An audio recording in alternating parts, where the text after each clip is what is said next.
మీ ఎలాంటి వ్యాపార ప్రకటనలకైనా వెంటనే మా ఛానల్ సంప్రదించండి. అందరికీ నమస్కారం. నేను శిరీష. ప్రస్తుతం మనతో పాటు ఉన్నారు ప్రముఖ ఆధ్యాత్మికవేత్త, జ్యోతిష్య పండితులు, దేవి ఉపాసకులు బ్రహ్మశ్రీ సుభాష్ శర్మ గారు. గురుగారితో మాట్లాడతాం. నమస్కారం గురుగారు. గురుగారు, ప్రతి ఒక్కరూ మాస ఫలాల గురించి ఎదురు చూస్తూనే ఉంటారు. మరి ఈ జూన్ మాసంలో తులారాశి వారికి ఎలా ఉండబోతుంది అంటారు? ఎలాంటి జాగ్రత్తలు తీసుకోవచ్చు అంటారు?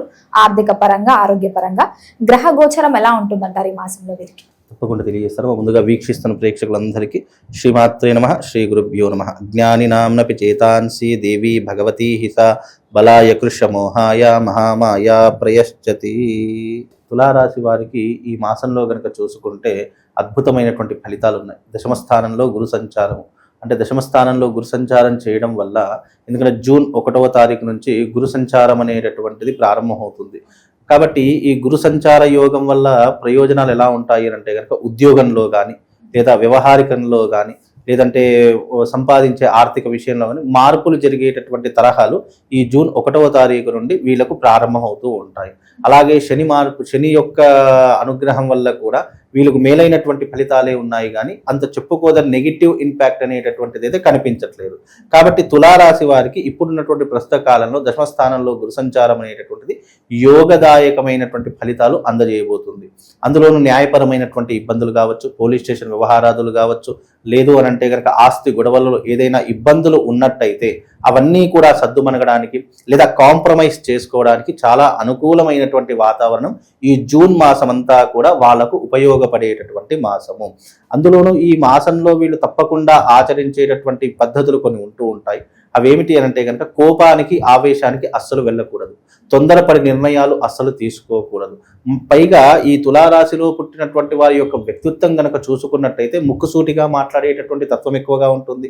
అలాగే వీళ్ళు ఆలోచించేటటువంటి విధానం ఎలా ఉంటుందో లగ్జరీగా ఉండాలి, లగ్జరీగా బ్రతకాలి, మనం ఏదైనా ఈజీగా డబ్బులు సంపాదించాలి, అలాగే నేను కూర్చున్న చోటనే డబ్బులు సంపాదించాలి, అంటే కష్టం తక్కువగా ఉండాలి, ఆదాయం ఎక్కువగా ఉండాలి అనేటటువంటి ఆలోచన తరహాలో ఈ యొక్క తులారాశి వారు ఎక్కువగా ఉంటారు. మళ్ళీ తులారాశిలో పుట్టినటువంటి వ్యక్తులు కూడా ఏ వృత్తులు ఎక్కువగా ఉంటారంటే న్యాయపరమైనటువంటి వృత్తులలో కావచ్చు, ప్రభుత్వ రంగంలో కావచ్చు, అలాగే ఈ యొక్క పోలీస్ శాఖలో కావచ్చు, గవర్నమెంట్ రంగంలో ఎక్కువగా ఉండేటటువంటి రాశుల వారు ఎవరైనా ఉన్నారంటే అది తులారాశి వారు అని చెప్పుకోవచ్చు.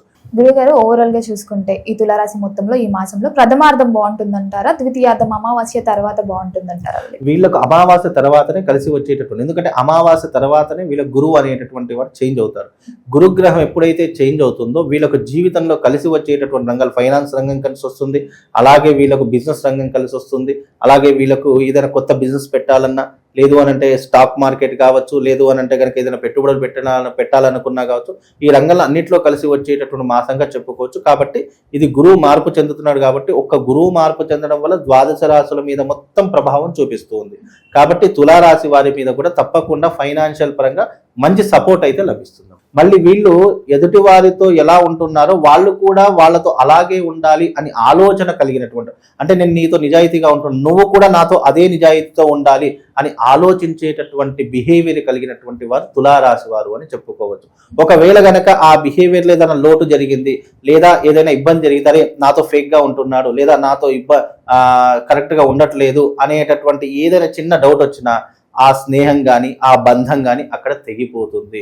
అది వివాహ బంధం కావచ్చు, స్నేహ బంధం కావచ్చు, రిలేషన్ కావచ్చు, ఏదైనా కావచ్చు. అందుకే తులారాశి వారితో చాలా జాగ్రత్తగా వ్యవహరించాలి, లేదు అంటే బంధాలు తెగిపోయేటటువంటి సూచనలు ఎక్కువగా ఉంటూ ఉంటాయి. అందులోనూ ఈ తులారాశి వారికి ఇప్పుడు రాబోయేటటువంటి మాసము చాలా అద్భుతమైనటువంటి మాసం. జూన్ కలిసి వచ్చేటటువంటి మాసం. మీరు పెట్టుబడులు పెట్టాలన్నా, లేదు అని అంటే గనక కొత్త వ్యాపారాలు ప్రారంభం చేయాలన్నా మీకు అనువైనటువంటి మాసంగా చెప్పబడినటువంటి మాసము ఈ యొక్క జూన్ మాసం. కనుక ఈ జూన్ మాసాన్ని సరిగ్గా యూటిలైజ్ చేసుకుంటే, సరిగ్గా ఉపయోగించుకుంటే గనక మంచి స్థాయికి వెళ్ళేటటువంటి అవకాశము తులారాశి వారికి ఏర్పడబోతుంది. ఇంకోటి ఏంటంటే తులారాశి వారికి ఎవరికైనా జ్ఞానం కానీ, లేదు అంటే మేధాశక్తి కానీ, ఆలోచన శక్తి కానీ, లేదు జ్ఞాపక శక్తి కానీ, ఇలాంటి లోపాలు ఏవైనా ఉంటే తులారాశి వారు రాజశ్యామల యాగం, అమ్మవారి యొక్క యాగం చేసుకోవాలి. ఎందుకంటే రాజశ్యామల అమ్మవారి అంటే సరస్వతీదేవి యొక్క అమ్మవారి ప్రతిరూపమే రాజశ్యామల అమ్మవారు. ఈ అమ్మవారిని పూజించడం వల్ల విద్యార్థులకు ముఖ్యంగా జ్ఞానము, అలాగే జ్ఞానశక్తి, క్రియాశక్తి, ఇచ్ఛాశక్తి 3 శక్తులు కలిగేటటువంటి గొప్పనైనటువంటి విధానం రాజశ్యామల అమ్మవారిలో ఉంటుంది. ఇది దశ మహావిద్యలలో ఒకైనటువంటి తల్లి, అలాగే మంత్రినిగా ఉండేటటువంటి తల్లి, లలితా అమ్మవారికి శ్రీచక్ర సంచారంలో సంచరించేటటువంటి అమ్మవారు, కదంబ వనవాసి అంటే కదంబ వృక్షం కింద ఉండేటటువంటి తల్లి రాజశ్యామల అమ్మవారు. ఈ అమ్మవారిని ఉపాసించడం ద్వారా లేదా యాగం చేయడం ద్వారా పిల్లలకు చాలా మంది తల్లిదండ్రులు మొండిగా ఉంటున్నారు, అసలు చదువుకోవట్లేదు లేదా చెప్పిన మాట వినట్లేదు. ఈ మధ్య కాలంలో సోషల్ మీడియా ఫోన్లు పట్టుకునే తిరుగుతున్నారు, ఎక్కువైపోయింది, అసలు చెప్పిన మాట వినట్లేదు. కొంతమంది విద్యార్థులు అయితే స్కూల్కి వెళ్ళి వచ్చారా, రూమ్లోకి వెళ్ళారా, గొళ్ళెం పెట్టుకుంటున్నారు, బయటకు వెళ్ళట్లేదు.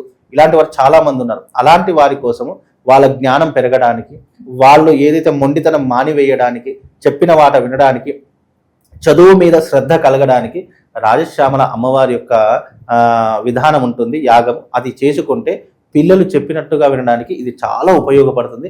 పిల్లలకు జ్ఞానాన్ని పెంచుతుంది, తెలివితేటలను పెంచుతుంది, జ్ఞాపక శక్తిని పెంచుతుంది, గౌరవాన్ని ఇస్తుంది. అన్ని రకాలుగా పిల్లలకు అంటే చదువుకునే విద్యార్థి ఎవరైనా కావచ్చు, 1వ తరగతి నుంచి నువ్వు డిగ్రీ వరకు ఎవరైనా విద్యార్థులు కావచ్చు, నీకు జ్ఞానం రావాలి, చదువు మీద శ్రద్ధ కలగాలి అంటే యాగం చేసుకుంటే చాలా అద్భుతంగా ఉంటుంది. మరి గురుగారు, ఈ మాసంలోనే విద్యార్థులకి పాఠశాలలు కూడా జాయిన్ అవుతూ ఉంటారు. మరి విద్యార్థులకు ఎలా ఉంటుందంటారు? ఎలాంటి జాగ్రత్తలు తీసుకుంటే బాగుంటుందంటారు? ముందుగా విద్యార్థులకు ఇది స్కూల్స్, పాఠశాలలు కావచ్చు, కాలేజెస్ కావచ్చు, అన్ని విద్యా సంస్థలు ఓపెన్ అయ్యేటటువంటి సమయం కాబట్టి విద్యార్థులకు ముందుగా కావాల్సింది ఏంటి అంటే గనక జ్ఞాపక శక్తి కావాలి, జ్ఞానం కావాలి, మంచి నడవడిక కావాలి. ఈ 3 ఉన్నటువంటి వాడు ఎక్కడైనా విజయం సాధించేటటువంటి అవకాశాలు ఉంటుంటాయి. ఇప్పుడు పిల్లలకు కూడా చాలా మట్టుకు నేర్పించవలసినటువంటిది ఏంటి అని అంటే గనక మంచి జ్ఞానాన్ని నేర్పించాలి, మంచి నడవడిక అంటే ఏంటి, రెస్పెక్ట్, ఎదుటి వారి రెస్పెక్ట్, గౌరవం ఇచ్చేటటువంటి తరహాలు. ఈ మధ్యకాలంలో పిల్లల్ని చూస్తూ ఉంటే చిన్నవాడు పెద్దవాడని తేడా లేకుండా ఎలా పడితే అలా మాట్లాడేటటువంటి బిహేవియర్ని పిల్లలు అలవాటు చేసుకుంటూ ఉన్నారు. అలాంటి బిహేవియర్ ఏదైతే ఉందో ఆ బిహేవియర్ని మార్చేటటువంటి, ఎందుకంటే మనం ఎంత విద్య నేర్చుకున్నా గౌరవం ఇవ్వకపోతే ఆ విద్యకు అర్హత ఉండదు. కనుక మనిషిగా నువ్వు విద్యలో కాస్త తక్కువైనా ఎదుటి వారిని గౌరవించేటటువంటి క్రమంలో కావచ్చు, ఎదుటివారి అంటే పిల్లలు దేంట్లో అందంగా కనిపిస్తారంటే గౌరవం ఇవ్వడంలో అందంగా కనిపిస్తారు.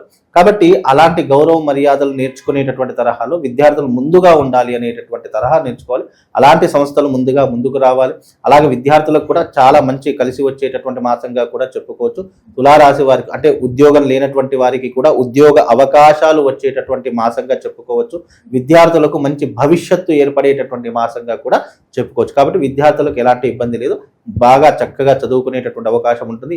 కుటుంబ వాతావరణం కూడా ఎలా ఉంటుందంటారు? కుటుంబం పట్ల ఎలాంటి జాగ్రత్తలు తీసుకుంటే బాగుంటుంది? ముఖ్యంగా కుటుంబం పట్ల గనక చూసుకున్నట్టయితే చిన్న ఇబ్బందులు అయితే వస్తూ ఉంటాయి. దాన్ని పట్టించుకోకుండా మన కార్యం వైపు, మన గమ్యం వైపు ఫోకస్ పెట్టుకునే ప్రయత్నం చేయాలి. ఎందుకంటే కుటుంబం అన్న తర్వాత కలతలు లేని కుటుంబం ప్రపంచంలో ఏది ఉండదు. దాన్ని పట్టించుకున్నాం అనుకోండి, మన కెరీర్ ఆగిపోతుంది లేదా మన బ్రెయిన్ స్టక్ అయిపోతుంది. ఆలోచనలు గనక కుటుంబం మీద పెట్టామనుకోండి మనం ముందుకు వెళ్ళలేము. కనుక కుటుంబం అనేటటువంటి దాంట్లో చూసుకుంటే ఎవరికైనా కావచ్చమ్మా, ప్రతి ఒక్క మనిషికి చిన్న గొడవలు వస్తాయి. దాన్ని పట్టుకొని వేలాడకూడదు. నీకు సమస్య పెద్దదిగా ఉంటే దానికి సంబంధించినటువంటి ఉపాసన చేసిన లేదా దైవికపరమైనటువంటి ఏదైనా ప్రయత్నం చేసినా అది సమసిపోయేటటువంటి అవకాశాలు ఉంటాయి. దానివల్ల పెద్ద నష్టమే లేదు. ఎందుకు అని అంటే గనక ఇప్పుడున్నటువంటి తరహాలో తులారాశి వారికి గురువు చేంజ్ అవుతున్నాడు కాబట్టి దాని ద్వారా కొన్ని కుటుంబ కలతలు, ప్రతి ఒక్క మనిషికి అన్ని పాజిటివ్సే ఉండవు, కొన్ని నెగిటివ్స్ కూడా ఉంటాయి. అందులో కుటుంబపరమైనటువంటి నెగిటివ్ ఏదైనా ఉందంటే తులారాశి వారికి మాత్రమే ఏర్పడబోతుంది. దాన్ని కాస్త పట్టించుకోకుండా ఉంటే బాగుంటుంది అనేటువంటి సలహా. లేదు కుటుంబపరంగా చాలా ప్రాబ్లమ్ ఫేస్ చేస్తున్నానండి, నా భార్య గురించి కావచ్చు, అన్నదమ్ముల గురించి కావచ్చు, లేదా నా రక్త సంబంధికుల గురించి కావచ్చు, నేను చాలా సఫర్ అవుతున్నాను, వాళ్ళ నుంచి నాకు ఏదైనా రెమెడీ కావాలి అని అంటే గనక అది జాతక పరంగా విశ్లేషణ చేసి అసలు ఎందుకు ప్రాబ్లం వస్తుందో దాని ప్రకారంగా చూసి దాన్ని రెక్టిఫై చేసేటటువంటి అవకాశం ఏర్పడుతుంది. ముఖ్యంగా గురుగారు, ఉద్యోగ రంగంలో ఉన్న వారికి ఎలా ఉంటుందంటారు? ఉద్యోగం మారాలి అని ఆలోచన ఉన్న వాళ్ళకి, ఏదైనా ఆఫర్స్ వచ్చిన వాళ్ళకి మారొచ్చు అంటారా? ఇది కరెక్ట్ టైమా? ఇది చాలా 100% కరెక్ట్ టైం. ఎందుకంటే గురువు దశమ స్థానంలోకి మారడం వల్ల విద్య కావచ్చు, వివేకం కావచ్చు, ఉద్యోగం కావచ్చు, లేదా స్థాన చలనం కావచ్చు, ఇవన్నీ కూడా మార్పు చెందేటటువంటి అవకాశం, లేదా ఉన్న రంగంలోనే అభివృద్ధి వైపు వెళ్ళేటటువంటి అవకాశం, లేదా ప్రమోషన్స్ వచ్చే అవకాశం తప్పకుండా ఏర్పడబోతుంది. జూన్ మాసంలో గవర్నమెంట్ రంగంలో ఉన్నటువంటి వారికి కావచ్చు, ప్రైవేట్ సెక్టార్లో ఉన్నటువంటి వారికి కావచ్చు, ఎవరికైనా కావచ్చు మార్పు జరిగేటటువంటి అవకాశం ఏర్పడుతుంది. లేదు మార్పు జరగట్లేదు అంటే ఉన్న రంగంలో, అంటే ఉన్న దాంట్లోనే గొప్ప స్థాయికి వెళ్ళేటటువంటి అవకాశం, అంటే ఇంక్రిమెంట్స్ కావచ్చు, ప్రమోషన్స్ కావచ్చు, ఏదైనా పెరిగేటటువంటి సూచనలు మాత్రం తప్పకుండా ఈ యొక్క మాసంలో ఏర్పడబోతుంది. మరి ఈ మాసంలో వీరు ఏ దైవ నామస్మరణ చేస్తే బాగుంటుందంటారు? ముఖ్యంగా తులారాశి వారు ఏదైనా దైవనామస్మరణ చేసుకోవాలి అని అంటే కనుక అమ్మవారి యొక్క దుర్గాదేవి యొక్క అమ్మవారి యొక్క ఆరాధన చేసుకోవడం చాలా వైశిష్టానికి దారితీస్తూ ఉంటుంది.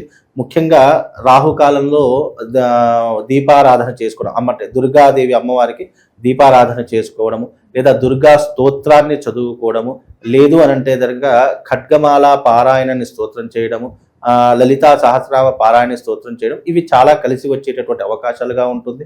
అలాగే అమ్మవారికి సంబంధించినటువంటి మంత్రము సర్వమంగళ మాంగళ్యే శివే సర్వార్థ సార్థకే శరణ్యే త్రయంబకే దేవి నారాయణి నమోస్తుతే అనేటువంటి మంత్రాన్ని చదువుకునే ప్రయత్నం చేయండి. తద్వారా వీళ్ళకు శుభం లాభంతో పాటు అదృష్ట యోగం కూడా కలుగుతుంది. గురుగారు, మొత్తం మీద జూన్ మాసంలో తులారాశి వారికి ఎలా ఉంది, ఎలాంటి జాగ్రత్తలు తీసుకోవాలి, ఏ దైవ నామస్మరణ చేయాలో తెలియజేసినందుకు ధన్యవాదాలు.